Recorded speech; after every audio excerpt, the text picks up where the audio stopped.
Have you seen many of your meetings go awry? You start up a meeting, you introduce people, you have them diverge, and you continue to have them speak analysis, paralysis, and on and on and on, and nobody finally makes a decision.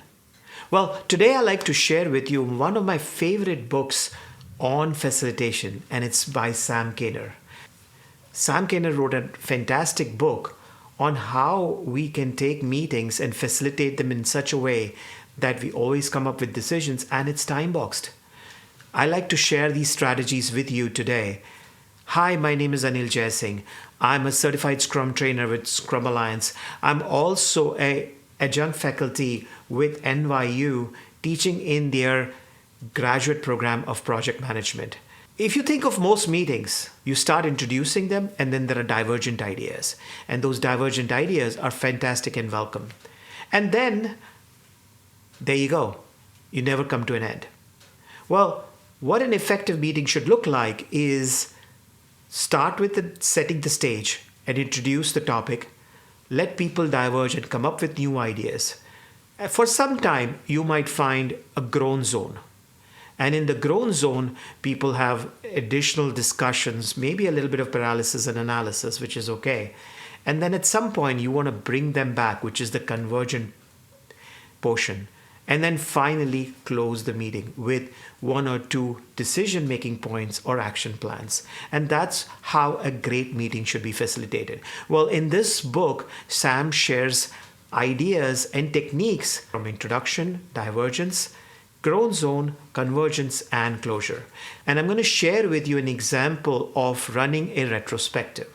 If you think about a retrospective, it should really have these 5 stages. And these 5 stages come from another one of my favorite books called Agile Retrospective. The 5 stages are set the stage. So I'm going to set the stage into Sam Kaner's model. Maybe it's a sailboat. Maybe it's a plus delta. The 4 L's, the like, learned, lacked, and long for. After setting the stage, let the participants of the meeting diverge. Now they could use sticky notes to add their ideas and quickly put those together. You can help making those decisions by generating insights, and you can do that by 2 of my favorite techniques. One is called affinity grouping. You group things that are similar ideas together. Another thing you could do is dot voting is a fantastic technique for majority-based decision. It's not consensus-based, but it is majority-based. And it allows people to decide on things that are most important for them. And that's the way you could generate insights.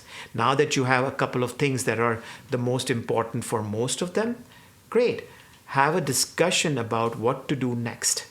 And that would bring people to converge on those ideas. And then once that's done, the last piece would be to close. And you could close that with a celebration, with something that you're going to do in the next sprint, 1 or 2 things that might be valuable for you, and create an action plan. Fantastic.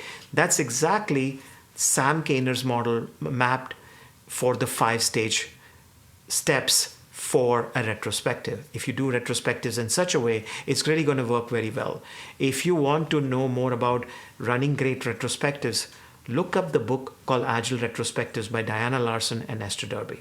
In the next video, I'm going to focus on specific facilitation techniques that you can use in these 5 stages of the Sam Kaner model. Looking forward to having you subscribe and seeing you next time in my video. Bye.